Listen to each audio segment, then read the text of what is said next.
বল শালা আমাদের মদ কোথায় রেখেছিস? আমি তোমাদের মদ নিতে যাবো কেন? আমি মদ কেমন দেখতে সেটাই তো চাই না। अच्छा মদ কেমন দেখতে চাও না?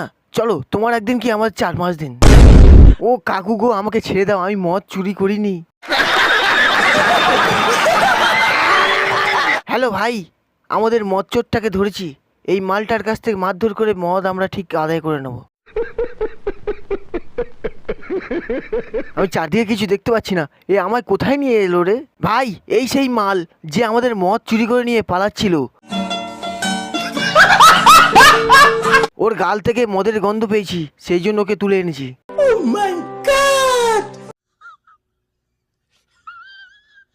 বন্ধুরা মিলে চাঁদা তুলে কত কষ্ট করে একটা মদ কিনেছিলাম, আর তুই কিনা আমাদের মদটা চুরি করে নিয়ে পালাচ্ছিলিস। দেখো দাদা, আমি মোটেও মদ ফদ কিছু চুরি করিনি, এরা আমাকে ভুল করে তুলে এনেছে।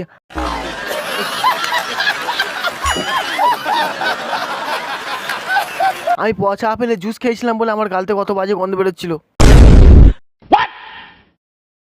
চুপ শালা, একদম মিথ্যে কথা বলবি না। কোনো ভুল করিনি আমরা, তোর গাল থেকে পচা আপেলের জুস নয়, अच्छा মদের গন্ধই পেয়েছি আমরা। বিশ্বাস করো আমি মদ চুরি করিনি, এরা ভুল করে আমাকে ধরে এনেছে। सब क्या देखना पड़ रहा है। अच्छा है मैं अंधा हूँ। তোর এত বড় সাহস, আমাদের মদ চুরি করে খাস? একে এত মার মারবি যেন বাপের জন্মেও আমাদের ছাড়া কেন অন্য কারোর মদ চুরি না করে।